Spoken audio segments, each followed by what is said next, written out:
నా పెళ్లికి కట్టుకున్న చీర, మా ఆయన మొట్టమొదటిసారిగా కొనిచ్చిన చీర.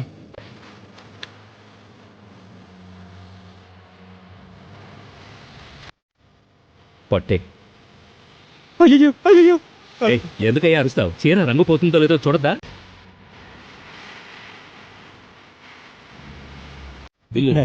ఏంటి లేచి పని చేస్తున్నావు? నువ్వు వండిన వంట తిని తిని నా నాలుక కూడా చచ్చిపోయిందయ్యా. మొగుడి చేతి వంటేనే నీకు మందు. నా కళలను చూడు.